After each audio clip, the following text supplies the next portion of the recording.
Thank you for tuning in to Healing Race. In this video, Andre and I discuss whether the strong focus on race in our country and the demand by some that white people own their whiteness when it comes to racial issues can lead to backlash among some whites that increases their identification with the white identity and their feeling of being in conflict with non-white groups. We also discuss the role of mainstream and social media and whether the way that the Black community is portrayed can heighten white Americans' feelings that the Black community is a threat. How strongly do whites identify with their race? Let's move to that conversation now. Enjoy.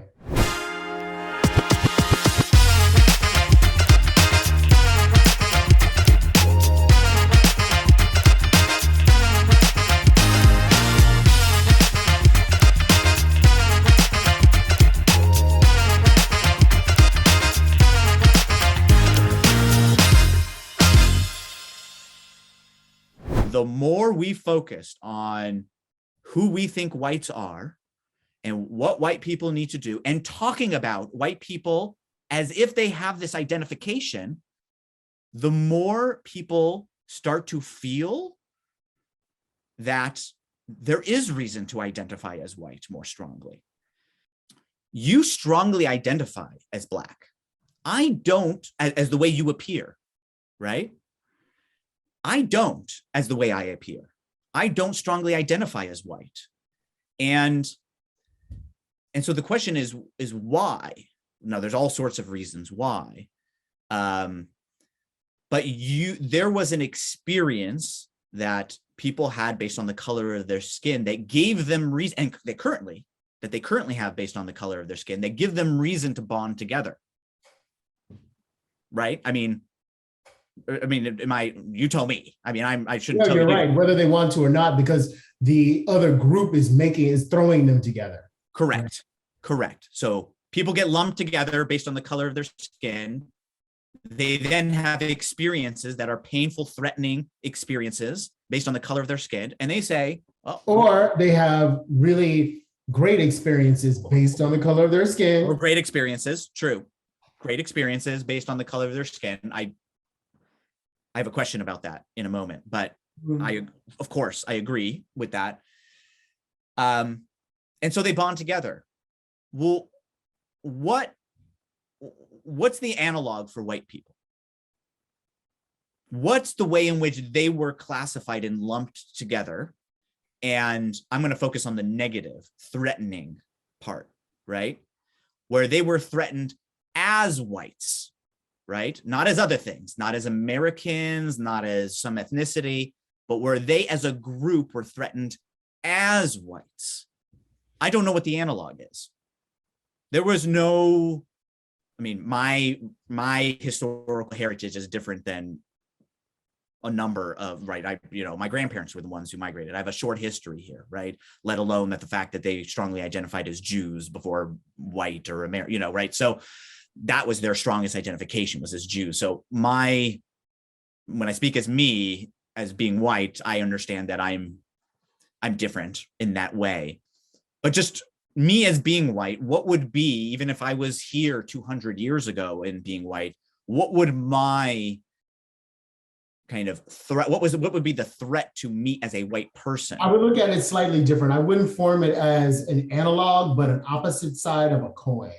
So right. You didn't have, so maybe this collective of white people didn't have some sort of existential threat coming at them as a group. Maybe some perceive that, but more than anything, on the opposite side of the coin, as a collective, they had a benefit that even by whether you strongly identified or not, you were enjoying. And as I hear you talk, about, think about that sort of like white people are less likely to be taken in by the police when they're stopped. And even then, if they are taken in, they're charged with lesser crimes. Like there's all sorts of, so I guess for the people who may or may not self-identify, and as Black people, we're not looking at the degree to which a particular individual identifies, because you all are reaping the benefit of it, right? Yeah. So, it doesn't, that part doesn't matter to us, So that's why we do harp on the collective group, because we're not looking at necessarily your personal emotions, because your personal emotion doesn't matter. All that matters is that in a particular situation, someone, whether you want it or not, is extending you a benefit that they are likely to not extend to people of color. Yes. So what I'm hearing from you is that a reason to identify or to prop up your whiteness might be the carrots just as much as the sticks, right? The things that push you in that way, that pull you towards a group just as much as they push you towards that group. And I hear you on that. And what I'm suggesting is that my sense, my perception, my observation is that this trend of harping so much on people owning their sense of whiteness, right? And all the benefits that I'm going to acknowledge come with that, more so in some situations than others across the country. But in general, lots of different benefits that you pointed out, you and I have both pointed out over the course of our conversations. It gives people, when people feel threatened, and I know you say lean into the discomfort. I've heard it from you before. I'm suggesting for that for some group of people, that gives them another reason to identify in a stronger way with their whiteness. And I worry about that. So I worry about the backlash of the focus on white identity to actually strengthen white identity, because it makes white identity a thing I don't share culturally. I don't share. I mean, when I think about what is white culture, what is that? Like, can we even define what that? Can we even define what that is? What I'm saying is, because of the benefit, that strong white identity is already there. Maybe, but don't get me wrong, I think the degree is felt in different white communities and friend groups, et cetera. But what I think, what I'm saying is that it's already there. Like you're that already, that strong identity is there. It's just being played down or played up at various, depending on the context, but it's already there. Mm-hmm. That we're together because we're white.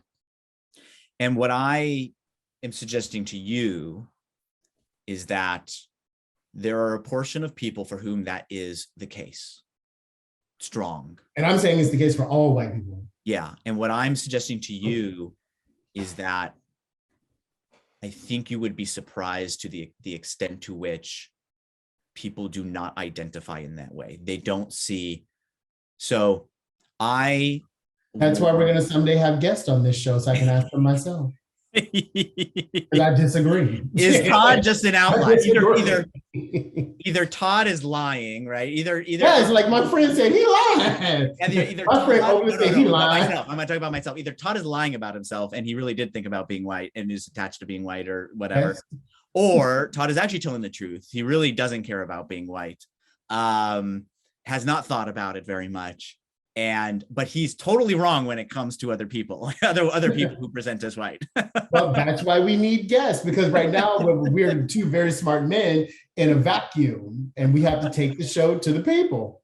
Because I genuinely want to know, and you just exclude other Black people because my own just feeling and sense, and like I said, I do have an adversarial mind, is that they do, they do. So, I mean, I hear what you're saying. I respect that as an intellectual point. I just don't think that's lived experience.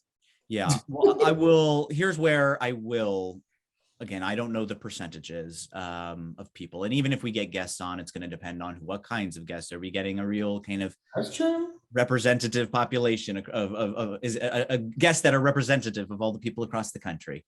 What I will share in support of your sense of it is that when research has, so I will support both sides in some sense. There has been research on the strength of white identity, and it has been increasing in more recent times, and that worries me. Okay, and some of the understanding of why that's the case is around idea of threat. Right. Threat based on race. And that's why I worry about some of the conversation, because I have seen in some of the research that this is having an effect. And I worry about some white people have been going around talking about a race war. So if you feel like there's going to be some sort of some sort of existential, because what I'm saying is that that's not necessarily coming from Black people harping on white identity, even within the, the diverse community of white people. I'm using that word deliberately, diverse, to acknowledge not all. My mind is evolving. Just like I'm a host of this show, I'm also a participant in its dialogue. Yeah. So yeah, so the diverse group, but even if you have a minority saying, there's going to be a race war, there's going to be, and people can say things so often that it does make like, well, you know what? Look, if people start trying to do the fool because of race, they need to know I'm white, so don't shoot up my house. So this is why. So I'm gonna agree with you and turn the tables on you, which is why there might be some number of people in the Black community, bigger or smaller, who have views of who white people are based on the color of their skin, and the view and have assumptions about the way they identify as being white and the way they think about being Black, the Black population. And the more certain conversation happens among the Black population about white people, the more that also, right, can change hearts and minds. So I think these are conversations happening on both sides, some of which are productive and some of which can enhance a feeling of threat and fear. That's all that I'm saying. And that's my worry. Yeah, but for us, it's more life or death. Like, so we have a history of when there's been confrontation with whites, life or death, right? So for us, we're constantly looking for a threat. Like I said, a mongoose and a cobra, we're constantly looking for a threat. And maybe that's a poor analogy. And for you're making it real, you're making it physical, like because I really want it to be visceral, right? So like I said, as I was watching one of the episodes, I concentrate a lot on self-preservation. And so if you're always looking for some sort of existential threat, you don't want a dropping of the guard, if you will. You always want your guard up. Yeah. And so you keep language hyperbolic to keep people worried, to keep the guard up. And I will acknowledge to you that both sides could do that. Yeah. And I will acknowledge to you that this is not an equal playing field, that the threats that are experienced on the white side are not equivalent to the threats experienced on the Black side where those threats exist. So I can acknowledge that acknowledgement. I put that out there. Here's what I will say. This has been my hesitation. It's like a broken record. The hesitation is, so even using your analogy of the cobra and the mongoose, there are lots of mongoose. I used to live in Hawaii. Lots of mongooses in Hawaii. Do you know they transported them there?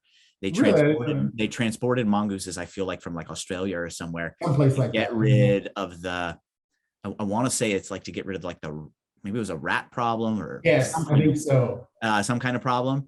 And mongooses just took hold because they don't have any natural predators in Hawaii. So you got tons of them there. I hope I think it's the mongoose. Hopefully I got the animal right because I used to live there. It'd be bad news if I got that wrong. Anyways, back to the issue at hand, the cobra and the mongoose. Now people are gonna say which is which. I didn't go there, but there are some who might ask that question. And we're not gonna state. I think that a response from some portion of the white population would be, we just don't all want to be seen as a cobra. But now you've answered their question. We don't all want to be seen as a cobra. We acknowledge that there are some threats. We just don't want to be lumped into this. We don't want to be seen as this intentional predator of Black people in this country. Well, then, and my retort to that, is okay, cool. So talk to your people. To me, that's not a Black problem or a Black issue. That's a white problem. So if you don't want to be seen as that, tell these people to tone down their rhetoric, and we will de-escalate rhetoric as the same, like to use the analogy. So the mongoose is going to relax when the cobra goes to sleep. So I was running a seminar.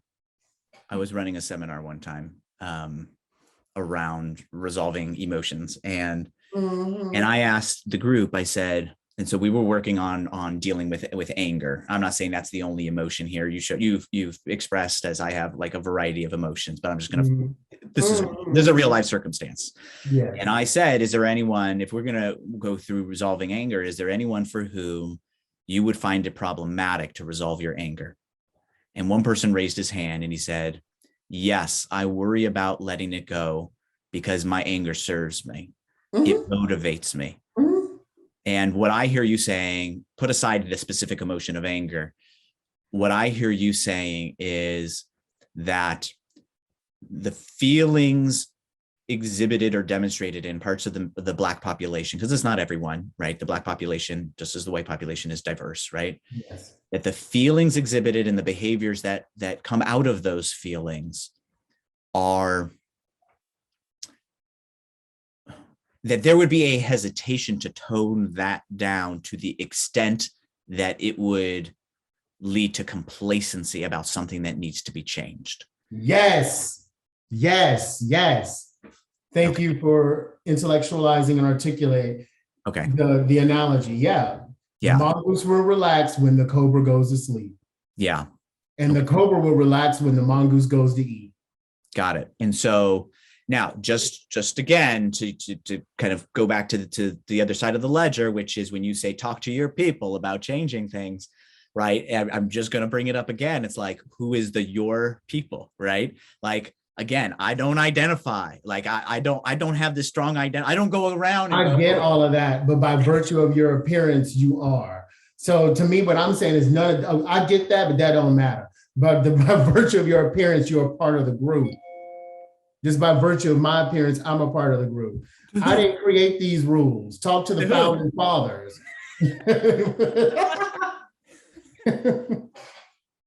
Here's the distinction that I just think is really super important, Andre. In my feeling about this is that I just think there is a difference between how you feel you belong to groups and how people perceive you as being part of groups. Yep. I can accept when you say you are perceived, Todd, as being part of a group and you benefit from that.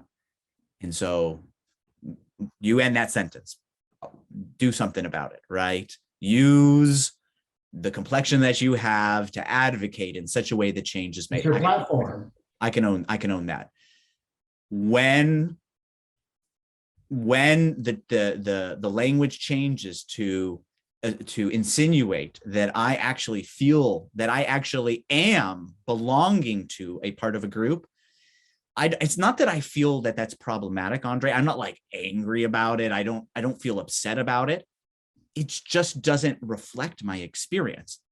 There are people who claim their white identity, who are proud of their identity as a white person, as being part of a group that they feel they're a part of because of the color of their skin. That clearly exists. But for a large portion of people, there's just no there in terms of thinking of oneself as white or bonding with other people who are white.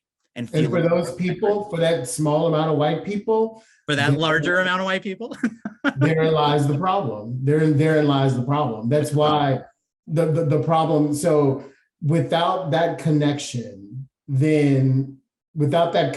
how long can the premise of their arguments last? And so it's easy to, in order to bring you all in the fold, you focus on, well, we got a common enemy in the Black people. And then if you play that up, over time, like your studies have shown, those who don't have a very strong white identity will begin to evolve into one because they're being told, well, because the person who's doing the telling and who's in their ear sees it as a problem that they don't have the strong white identity. So you, number one, claim the common enemy. Look, the common enemy is coming after us. And if you give enough hyperbolic rhetoric to people, they'll eventually take hold of it. And that's kind of what I mean is when you tell them to calm down, then the opposite party will respond in kind. And so what I'm suggesting, I just think there's people who just don't buy. It depends the extent to which someone would buy into that reality. Okay. I accept that. Like I do agree that repetition does increase some people's accepting something as real, but there are just some people who listen to that talk and they're like, are you like in another, I don't know, galaxy? Like where do you live that I need to be afraid of some Black community who's coming to get me, right? So I would hesitate to just say that repetition is going to create reality and then kind of owning of the white identity. And it clearly does for some portion. And therein lies, and I want to go deeper with that, because I think that's where the internet as a tool becomes pivotal. So as you were talking, I was thinking, like, what is some outrageous argument that people with common sense would know is not true, that you could try to get them to believe is true? And remember, maybe when you were a kid, your parents or adults used to say the moon was made of cheese. Right now, we know intellectually as adults, the moon is not made of cheese. But what if someone put up a website saying, well, cheese is, like, say, X% calcium. And we've shown that since the moon is an offshoot of Earth, that the moon is actually 40% calcium deposits. So if you look at that, then the moon is actually made of cheese. Now, what I just said is very simplistic. But if you were to dress that up enough and feed it to people in doses, not in large, but in doses, which is what Twitter does, then you can change some hearts and minds. Agreed. Even though if you were to tell them the argument outright, the moon is made of cheese, people are like, no, dude, you're crazy. What are you talking about? Agreed. No, I agree. I mean, that happened post George Floyd, right? Mm-hmm. There was a huge change in support of Black Lives Matter and some of the policies that are at least connected to the larger movement, whether it's connected to the organization itself. And over time, what wound up being shown in the media were snippets of violent,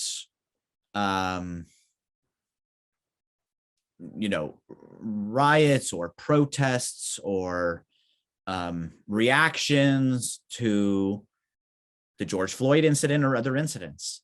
And so in some people's minds, that then became reality.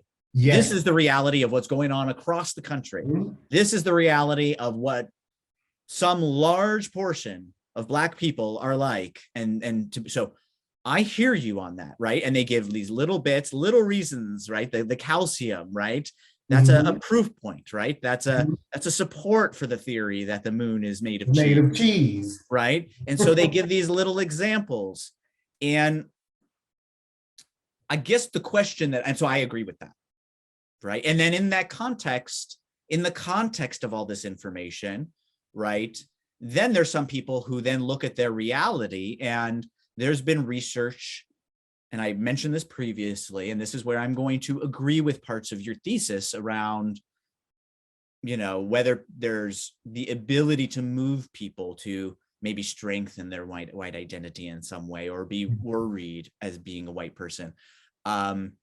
When research has looked at who went to for instance, the January 6th insurrection, or who maybe supports certain, I forget what they were testing, and I don't want to be inaccurate, but maybe certain who supports the idea or worries about certain portions of the idea of great replacement theory, this idea that whites are going to be replaced, right?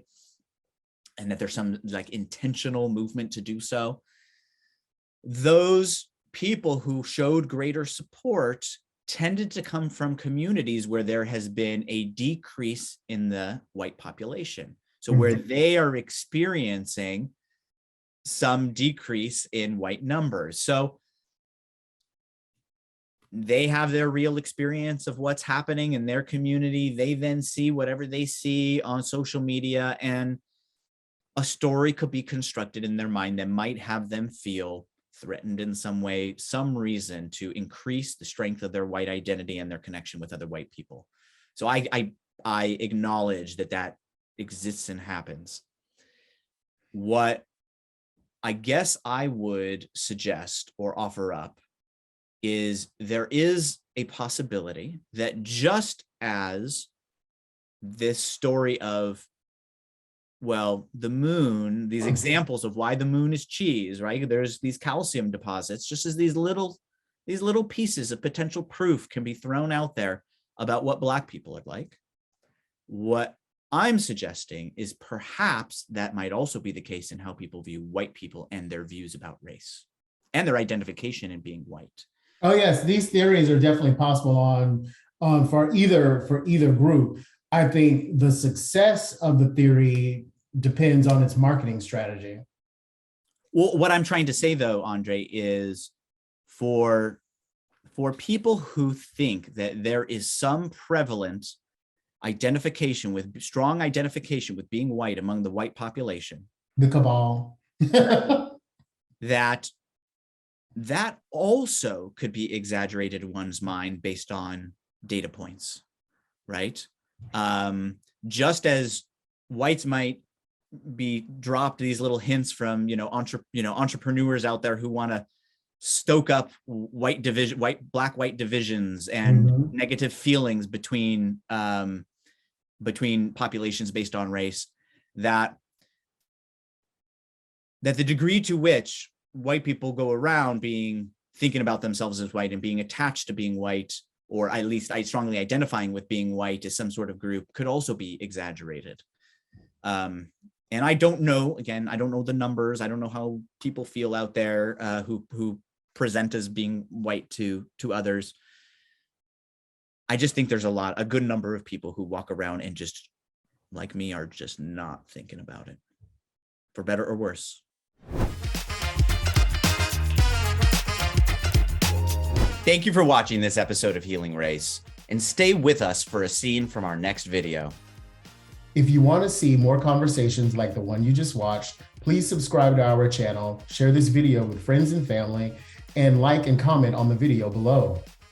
If you'd like to be a guest on one of our episodes and have an open, real conversation about race, email us at guests@healingraceshow.com. And if there are topics you think we should cover, we'd love to hear them. So please email your ideas to topics@healingraceshow.com. As always, thanks for your support. We look forward to continuing the conversation with you. Now, here's a scene from our next Healing Race. I know with respect to Black women, because I have a lot of Black female friends who are very close to me, it sends a clear message when all the Black men in your life only date light-skinned Black women. So, okay, that actions and words send messages, they just do. And that can be hurtful, because like I said, who doesn't want to find the one and share your life? And then you feel like that's going to be hard or more difficult than others just because you were born looking a certain way. Yeah. Really sit with that my finding a partner in life is going to be harder because of something I just could not control because I was born with a certain skin color. Yeah. That's hard. And that hurts feelings. That's hurtful. That is hurtful. To watch the rest of that episode, go ahead and click the video below me. To see a different compelling Healing Race episode, you can click the video below me. We look forward to seeing you in the next video.